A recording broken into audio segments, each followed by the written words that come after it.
with that, the local economic dynamics will be improved. And it is often mentioned, emphasized that Belt and Road is not just meant to benefit China.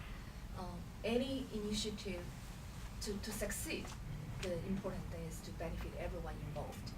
So emphasize mutual trust, equality, inclusiveness, mutual learning. So some of the target countries, such as Pakistan, has seen, its economy picking up quite significantly because of China's involvement there. I've heard recently some gentleman from JP Morgan. He's Pakistan original. He said his country is really benefiting because the economy picked up. So the political regime becomes more stable, and there's some reinforced Binao development. Silk Road Fund. That's my company. It was established in the end of 2014, about a year after the initiative was first proposed by President Xi.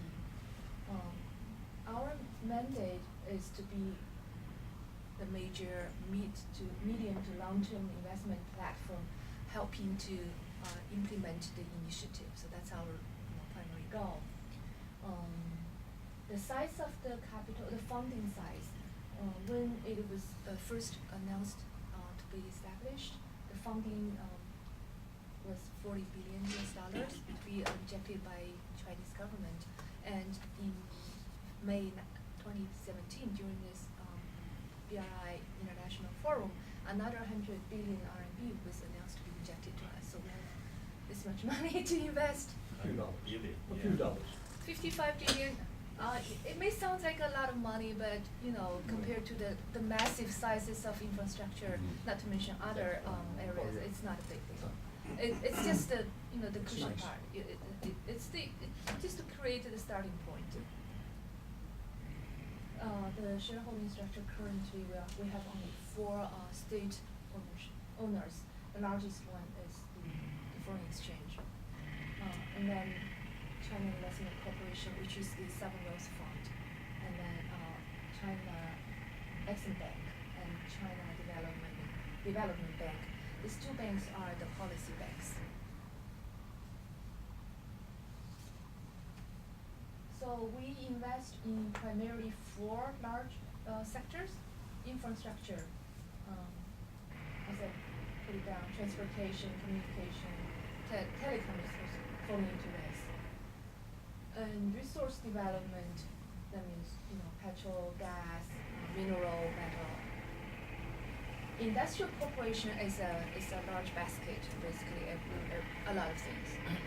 We targeting the high-end equipment manufacturing, and we try to help the quality Chinese production capacity to be exported to the other countries, such as high-speed railway, which is now China one of the most advanced country, and power, hydropower station. China also has the best skills in this area, because in U.S. you don't see people building power stations, so this set of skills no longer exists in here, but in China it's accumulated, and it's quite significant. And financial corporation, that means banking, insurance, and information. So these are the 4 major areas we invest in. Instruments, we do primarily equity investment. That's what we are like government-funded private equity fund, but with a longer horizon of investment.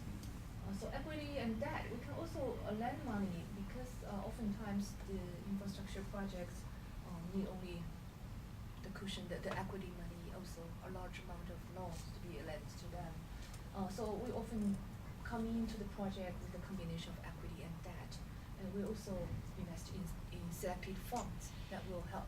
Those funds will help us cover wider areas of regions, and also we can learn from working with some of the very top tiers in the investment community. So we have very flexible combinations of investment tools.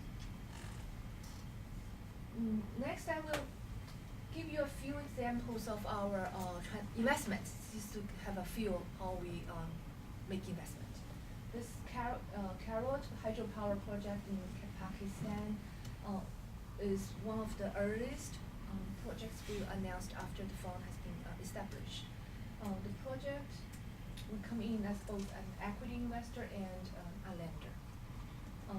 We are one of the 4 shareholders of the Three Gorges, which is one of the largest hydropower builder in China, state-owned.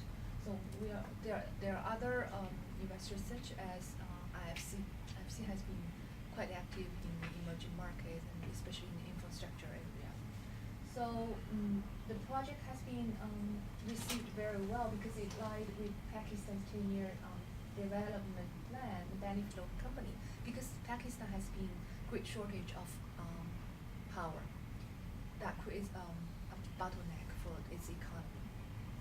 In the summertime, when it's very hot, they shut down the electricity. People just left there without AC.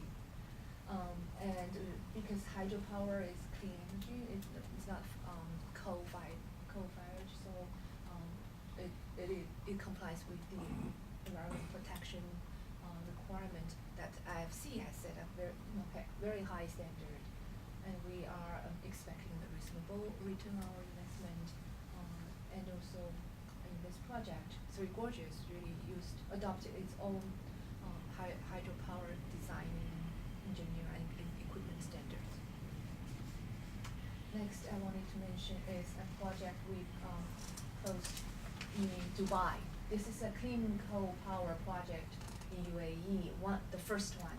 People might ask why coal in UAE. This is because UAE wanted to diversify its energy sources, not just exclusively relying on oil and gas.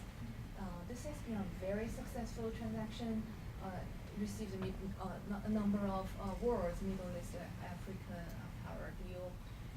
It's a highly structured transaction. I found, investment in that area can be very sophisticatedly structured with equity and mezzanine loans and senior loans. This project complies with the highest environmental standards issued by EU. It's a BOO model, and then we brought in our Chinese partner, Harbin Electric Corporation, which is a state-owned power company, EPC. They were not able to get into this high-end international electricity market in the beginning because it's a highly competitive market. But with Silk Road Fund's participation, they were part of the game now. Another project, this is Toro. We invested in Italy. You see, this is the largest Toro concession in Europe. We are Silk Road Fund is a financial investor. We do not have all the industrial expertise, so we work with people who know the industry well, like you guys in construction. We would like to partner with someone who really have the in-depth knowledge. This has to be a very good, investment because it has produced strong cash inflow for us. The dividend has been sweet. Parati is another very successful investment we made in 2015. We partnered with ChemChina, acquired 100% of Parati's interest and took it private and delisted from Milan Stock Exchange, and then restructured it and split their consumer tire products with the industrial. So last year, November 2017, the consumer tire section was relisted in Milan has been widely accepted as a successful operation. So this is it's a good example of industrial cooperation, because we wanted to want to import good technology from countries like Italy, where the high-end tire is made, and in China basically is lower end. The quality and technology really are not at the same level. With this transaction, we jumped ahead with the help of Pirelli. Yamal is another great example. Yamal is in Russia, it's within the Antarctic Circle. It's one of the largest LNG project with the great conditions. It's very easy to extract because it's so shallow. You dig and you get the gas out. Something really amazing. It's an example of international cooperation. Resources in Russia and capital market from China, and technology mainly from France. That's Total. Total is a big player in the LNG market arena. Just the end of last year, the first ship of LNG was shipped, and there was a major ceremony. One thing about this project is as I mentioned, the cost and the expenses of extracting the gas out are not bad. It's easy. The most expensive part is transportation, right? So they need to transport through the yes. So the nuclear powered icebreakers were made for this project. It was amazing. I've seen and you basically build a whole city out of in the Antarctic. It's very impressive. You will be amazed how human being. There's no limit how much we can achieve with the help of technology. I see. So that, as I mentioned, we also invest in funds. So we invested in IFC's Emerging Asia Fund, which target Asia, mainly Southeast Asia. So that's basically a few examples of our investment. I just wanted to, since I'm a lawyer by training, I wanted to mention when we consider investment, we consider a lot of parameters that related to risks, because Belt and Road countries, especially those core traditional countries, are full of risks. Right. Political, economical, religious, cultural, a lot of things that can cause you not be able to sleep at night. So what are we gonna do? we try to mitigate the risk by doing a number of things. First of all, for the investment to succeed, very important is that the goal of your investment align with the local needs. If the local people perceive you are doing the same thing, they want it to do on their own, then they will welcome you. Otherwise, you're perceived to be, exploiting them. And also try to partner with the right partners. Collaboration with people who have the right sets of technologies, expertise, and local networks are very important, because they have the reach to the local government, and they will help us understand what's going on there. And also, not just the local partner, we most likely work with industrial partners who are Chinese. That's all we call it China element. We want them to be experienced in their overseas operation, not just the very green, then you'll get lost in when they were going out, because there are so many things different from what they are doing at home. And we try to really do full inventory of the risks involved in the project, and try to carefully allocate the risks to the right parties who are most capable of handling those risks. So, for example, the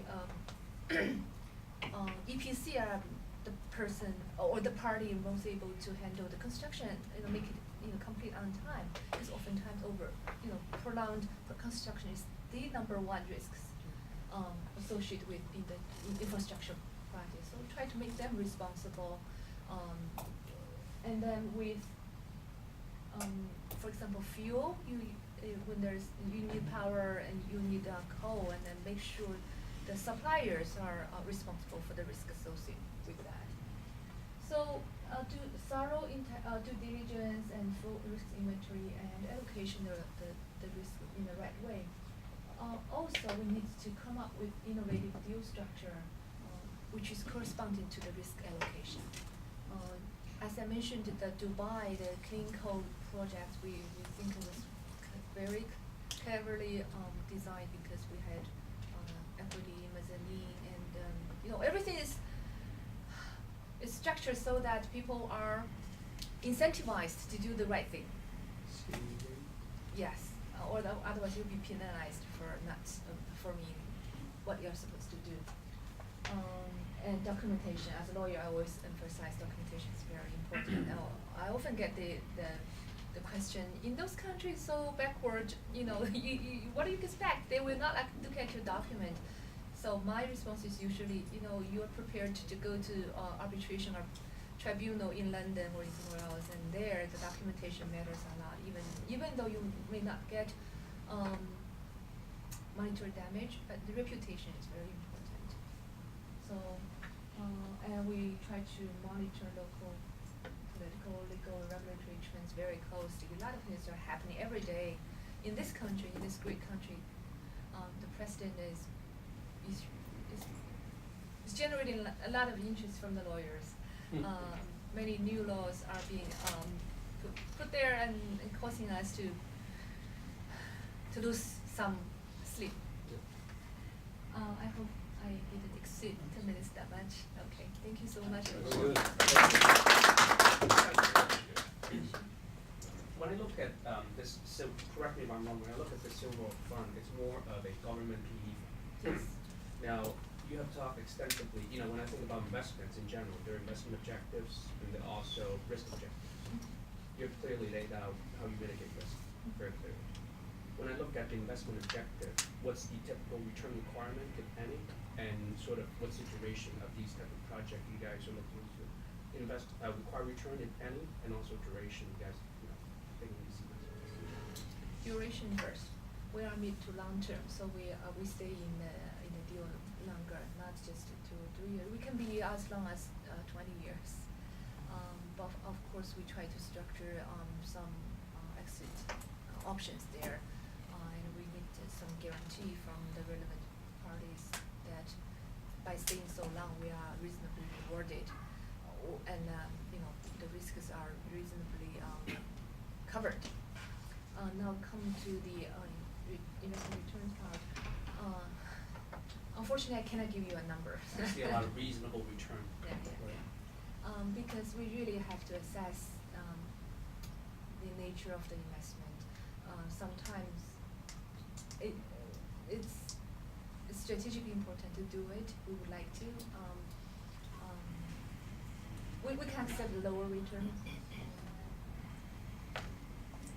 But if any possible, we want to have good investment return, so we can report our shareholders. Do you have a range of returns that it's acceptable? You can come up with the numbers yourself. Can be low and. Well, that's going to lead me into basically what's the percentage usually are you the 51% of the deal? Usually not. We usually are not controlling shareholder. That's minority. Minority. Yeah. Okay. Good question. So what's the smallest capital you can invest? Again, it depends. Given the size of the fund, we will not do VC investment. We're not the small. We don't do small investment often. What's small? Is it million or billion? 100 million.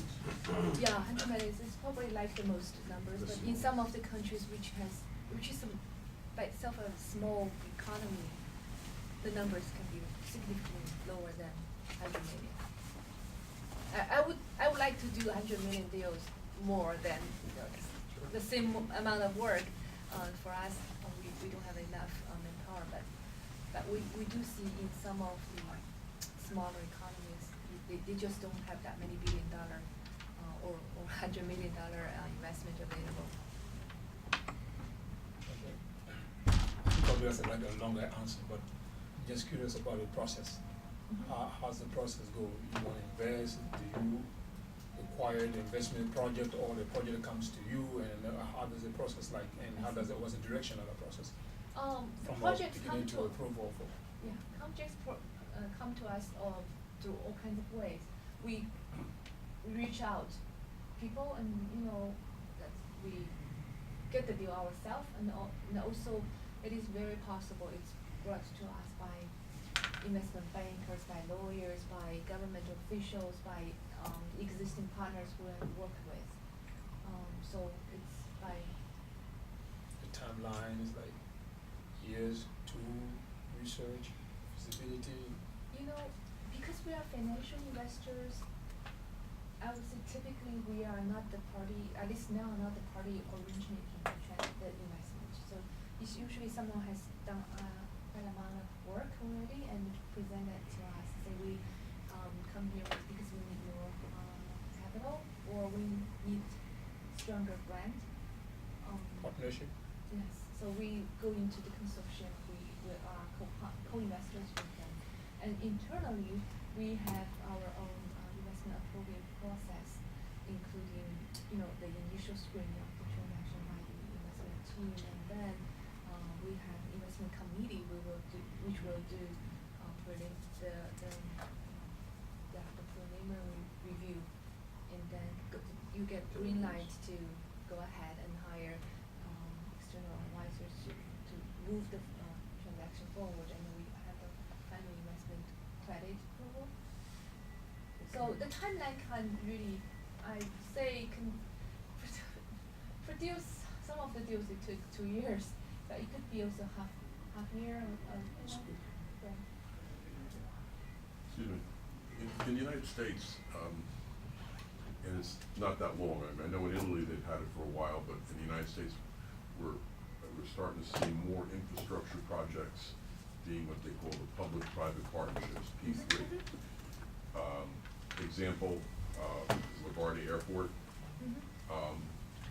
the Goethals Bridge through the Port Authority, and I went to a conference, I just remember a toll road in California and things.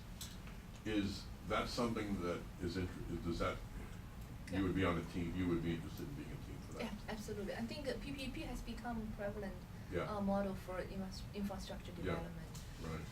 Pretty much most of these Most of those things are that. PPPs, and in some of the countries PPP are in law but haven't been completed. We've Yeah. seen the See, gap. Yeah. It sounds a lot easier than it is to implement, it's Oh, hard to yeah, implement. yeah. There are millions of things Yeah. can go wrong, and in some Yeah. of the frontier countries we've worked with, Yeah. shifts of officials. Yeah, right. Some of them learn how to do it first, and then they were moved to another position, and Right. then Right. you know, Start all over green, again. green hand join, and then you have to educate them again. Excuse me. Yeah. Yes, I wanna know, do you invest in both government and private sector? In private sector and Government. Both. government. Yeah. Both and Both. both. Do you invest in both government and private sector? Yeah, both. Both. Right. Okay. Now, another question is, do you have any specific requirement for your investment? We first of all, I laid out the 4 sectors. If the transaction is a pure for example, real estate development, I do not think we can easily get that approved. However, if it is part of the infrastructure development, for example, you develop a property along the road, then that can be more easily approved. So that's number one. You have to be our focused area, and then also environmentally friendly. Pollution is not something we can join because indoors, and then reasonable returns. Okay, I understand. Now, the other question I have is that when it comes to electric power, Yeah, you spoke about coal, gas, and oil. yeah. Do you have any project about waste So- management? Waste, yeah, we looked at some of the transactions. For some reason we have not closed. Yes, we do. It's good. The reason why I'm asking the question is that in Africa we really do have electric power shortages. Mhm. And what we want to promote is to stay away from oil Mhm. and gas. Mhm. Because we have a lot of waste, commercial waste, Yeah. household waste in Africa. You went there, you know what I'm talking about. Mhm. So we like to convert that Yeah. into something to help people in terms of electric power. Absolutely. So if we can work it out, because we work with 36 countries in Africa, and all of the 36 countries got electrical shortages. So Great, we want to yeah. implement. Biological, what's that word? Biofuel. Biofuel, yeah, that's the biofuel. word. We looked at something in, once in Cuba and it didn't work out, that deal, but Yeah. then that, certainly we promote, the clean, Solar So- and winds. yeah, we're looking at solar, some of Okay. the solar, the solar, deal, very impressive technology. This is just a few examples we closed in the past 3 years. Okay. And That's with, good. with solar, the size of the investment is smaller, we understand that, and it's much shorter, investment, construction, yeah, construction time. Regarding the biofuels, it gets, it also is very affected by the technology. There are Yeah. people that have patented technology for that, and you and your client's gonna have to look at that technology and determine what is the best for your Yeah, client. it has the efficiency and Yeah. reliability Yeah. of the Yeah. technology, because sometimes, you can. I'm sure you'd have to look at it too. for Well, we do, investment. Yeah. absolutely, we have to have the technical report. Right. That's the number one Yeah. report we Yeah. need to get, otherwise there's no foundation for our Exactly, because investment. the problem we're having with any company doing that business right here is to know exactly after incinerating the waste, Yeah, the outcome, when we have electricity and whatever it is, the leftover, what it is, we don't know. Is it pollutant, is it environmental friendly, or do you have any specific technology to be able to put everything together so that we won't have any problem in terms of environmental disaster, because people want to be healthy because it's gonna be burned. absolutely. You see, so In the United States, this waste to energy was really big, I would say 10, 20 years ago. You know? And from what I understood, I know from where I live, there was one in Long Island, Glen Cove, there's one on the Jersey Turnpike, and there's one in Route 1. Secaucus. Yes, yeah, right, yeah. And I can't speak for other countries, but I know in this area, they didn't see them anymore because they just didn't get the return, and they also didn't get Truck traffic. the feedstock. They Yeah, didn't yeah. get the Enough waste. Yeah. the waste that they needed. And Yeah, the but what and the really- trucks running over the roads were doing damage, and there You was have a to lot of have negatives. The food stock guaranteed, Yeah, otherwise right, you, yeah. I have Yeah. this build and I'm not getting the food. But the other thing that changed, was really a game changer about 15 years ago, was the discovery of the shale gas. So natural gas became very cheap in the United States, and that really Yeah. changed the dynamics Yeah. of the energy industry. Okay, what about this way? Let's move on, okay? Yes, good, yeah. We still have the guest speakers. Yeah, we leave the question later. Yeah, we have the Q&A session later, yeah. Thank you very much. Yeah. Right now, the Franklin, president of American. Okay, so, Yeah, Jay. Disposal. no, he first. Anthony. Yes. You want me to go? Yeah, Sure. you go, no, To Anthony's I don't want to here. take, that's just, no, he. oh, which Anthony? Yeah, you. Okay. So we skip the French. Yeah. Yeah. Frank, Okay, Yeah. I'll be brief, but Okay. I just want to say thank you for the invitation. I know it was a last minute, but I'm president of the Commerce and Industry Association of New Jersey. I think everybody has my card. We represent about 900 different companies. We have utility plants, manufacturers, hospitals, healthcare, attorneys, banks. Every business sector is actually represented. We're a general business group, but we do a lot of work in Trenton, New Jersey, our capital. We're very strong advocates, and I've been asked to talk about, well, what's going on in New Jersey in terms of infrastructure, policy, government, regulatory trends. Happy to report that 2 weeks ago, we have a new governor. So Congratulations. no more Governor Christie, good or bad. He is now moved on, so we have a new governor, Phil Murphy. He's a former ambassador to Germany, very independently wealthy. He was with Goldman Sachs. Just took office 2 weeks ago. And usually what happens when you have a new governor is you have a lot of change in personnel. So the key people that he's put in place are, there's a lady who's gonna run the Department of Transportation named Spasetti. There's also a new, on the legislative side, and again, the way New Jersey works is you have the 3 branches of government. So you had a bullet point about, you know, how you monitor local government regulatory. You have to look at who's in charge, the policymakers, because they can really dictate it. Senator Gordon from Bergen County is now the chair of the Transportation Committee in the Senate. And then there's an assemblyman from Mercer County down by Trenton that's in charge of the transportation on the assembly side. Why does that matter? I think it's too soon to see where the dust settles, if you will. But the good news from what you were laying out as far as the areas of investment is Governor Murphy has already said that he wants to go 100% renewable energy by 2050. That's an aggressive goal. You know, right now, most of the power that is generated in New Jersey comes from nuclear plants, about 40%, and the rest are natural gas. We don't have many coal-fired plants anymore. That conversion has happened, and right now there's a lot of discussion, well, how do we get to 100% renewable? Wind, solar. Just 2 days ago, he brought us back into something that's called the Regional Greenhouse Gas Initiative. New York is still in it from Governor Pataki. So there's a lot of change in there, and we'll see what happens in terms of what kind of policies, what kind of regulations he implements.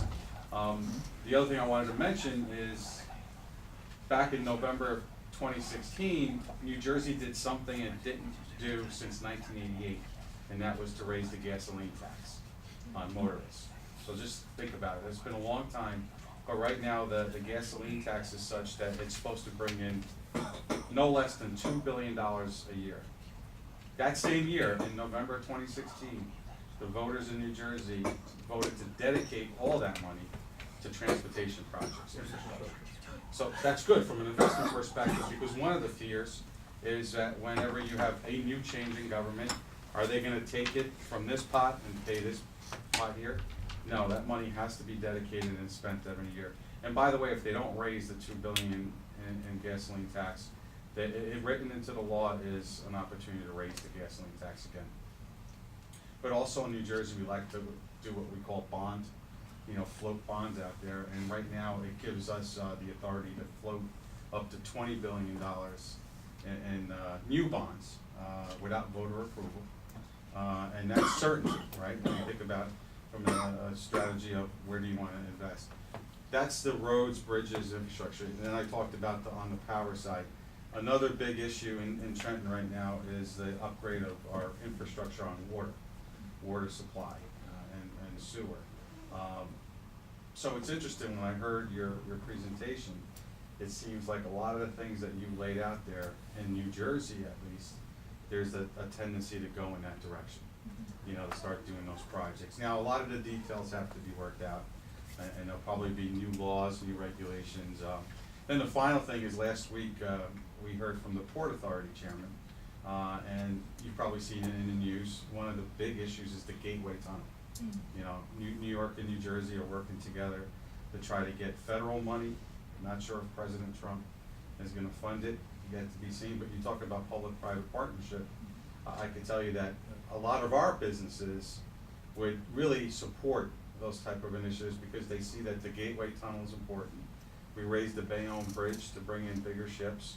So there's a big push to really surge in new investment in New Jersey. So the opportunities are good. It's just one of those things is that he just took office 2 weeks ago, and it'll be interesting to see. His first budget address, by the way, is March 13th. So we'll see about that. I'll stop there. I know it's a lot, but for sake of time, I just wanted to kind of just talk about those kind of issues. Thank you very much. Thank you.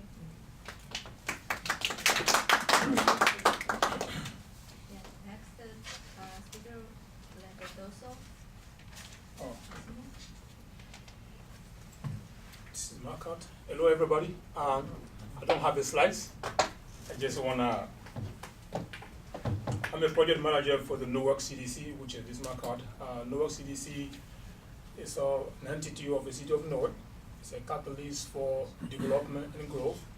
So as you notice, for those who pay more attention, you're gonna see that Newark in the past few years has been booming. It's some type of renaissance going on. It's a renaissance we've all been waiting for. But Newark is the center where all the business want to actually go now to Newark. And we get busy every day trying to find spaces for folks to invest. And as you know, Panasonic, Audible, all of them are there. And we actually made the final list for Amazon. So I'll pick for choice. So that tells you what Newark is all about now.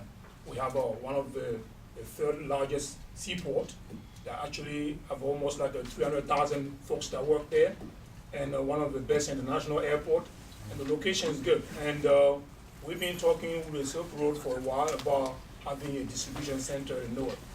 And then we actually been very serious about it. We were able to take the mayor with us to China. We went to China with Mayor Ras Baraka and our delegation, and we had a wonderful time. We met with wonderful people. Government official went from Shanghai to Zhongyi province. We visited Sushui. Really amazing, amazing China, what's happening in China. I think sometimes President Trump is right when he criticizes China. It's like they're passing in the US, he's not lying. There's some stuff we have seen there, incredible. He had to be there to see. You get kind of like a limited if you don't see the full power of that country. But hospitality was great. But we went for business. We're trying to grow our city. Our city actually used to be the place where Chinatown used to be before they moved to New York. So we have a lot of history in the North. So we feel like it was the right time to be there at our right space. We had a very good talk about putting a distribution center in Newark, and vice versa, and creating some type of free trade zone where about Chinese can also benefit from Newark. And then this relationship will be going on. We came back, I think, a couple of months back, so we're working toward making that possible. And then we also spoke about exchange program, cultural exchange. And as we speak, we're working about bringing the youth of Newark to China, first time, and then vice versa. Next year, bringing some, Chinese kids to Newark to learn the culture and the diversity. But most importantly, the distribution center will create jobs, it will create growth for both sides. This is a win-win solution, and then the investor will make some money, and our worries will create job and opportunity for our constituents. So I hope that the distribution center project we went for in China will grow, and then exactly. So that's where.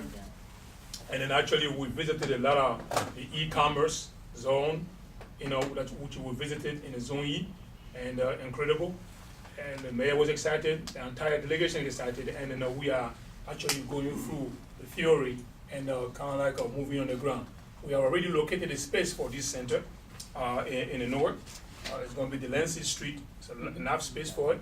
So we just are trying to see how we move forward to make it happen. And then I think I want to start with. Yeah. So I just simply to introduce we work it out from this distribution center. We combination distribution, exhibition, logistic, and the show center together. And we found the space for the 33 acres. And then there's another 10 acre across that we can also acquire for you if you right, need it's it. around over 40 acres. It's The city can do anything. Also, what's there now? What's in that spot? Oh, right now it's a warehouse. yeah, It's a warehouse. they are clean.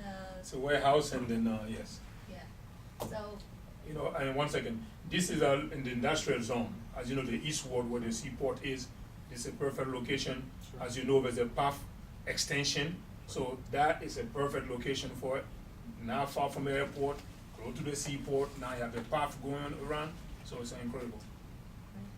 So we're looking for the investments. It's around 0.3 billion. 300 million. So the location is here, and the Newark. Newark airport is here, and the port authority, the port of Newark is here. So it's very convenient. You have the PATH train, it's gonna be going Yeah. from here over to Penn Station. So it's Port very Authority. convenient location, if we build the distribution center here. So it's very, very close to the 8 minutes to the airport and the 15 minutes drive to the port of Newark. So it's not a final deal yet, it's still in the works. Well, it's still on the work, but we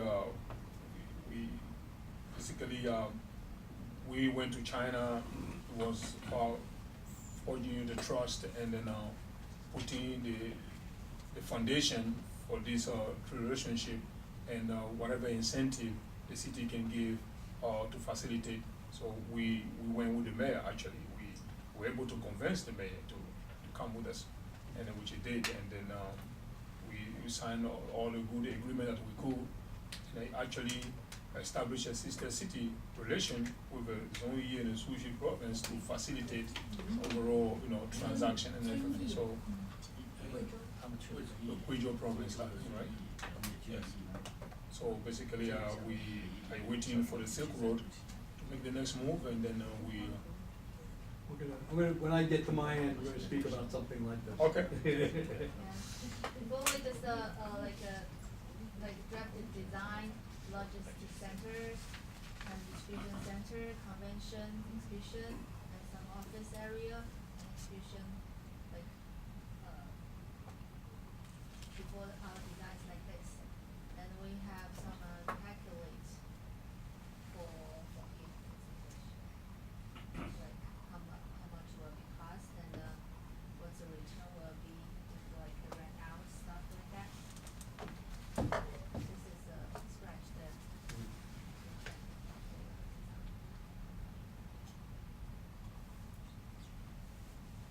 And we, because they went to Zhenyi because Zhenyi right now is big data. Big data. Big data, like, it's e-commerce. yeah, e-commerce. Right now, the China government is focused on the big data technology there. So if we're building this distribution center, we can like put in the big data, the stuff in all this the distribution center also. Yeah, that data we visited is very amazing. And then we want that in the work. How would that be, what area were you talking to Amazon about though? That one, I'm gonna keep that, but we have a lot of option for Amazon, plenty. Okay, so this isn't going to affect? No, that- not at all. okay. This has nothing even to do with Amazon. Amazon will have the best spaces for Amazon. Okay. And then we definitely, and the thing about Newark is moving so fast that anything you have to do, just to get it done, because in the next 5 years, it's gonna be probably like a wrap. We're gonna have to have a hard time finding really, because everybody want to come to Newark now, because I this guess is you're the, doing a good job. this is the place where things are happening. What did you do different? Because I remember there was always these stop and starts when Sharp was in and then when Cory Booker was in, and people would come in and then they'd leave and nothing would happen. What did you do to, Well, I think with the CDC, the reforming the Newark CDC, we pretty much, our goal was attract, develop, and support businesses. This is our goal, and that's what we do 100%. So instead of just the city itself or carrying everything and then getting lack of bureaucracy sometimes, the CDC's job is to attract, develop any capital investment, and then we take all our responsibility, most of the chunk of a development project, and I think that was very good for the city, and it facilitated a lot of transaction, and then people seeing that the things are working, Yeah. facilitating the, and also even a local business incubation, we do that as well. And of course, now it's been very much working good, and as you know, right now, we have sometimes we do undertake some development project, the city itself. We're doing a Marlborough Common, which is a 22 acre of land converted to a park. And across from Prudential Center, if you know the Prudential Center, there's Yeah. that parking lot. Yeah. If you come next year, it's gonna be a beautiful world-class park. That's also gonna be connected with a bridge, pedestrian bridge, to the Penn Station and on the other side of the city. So as I speak to you now, we building the park right now. It's supposed to be finishing by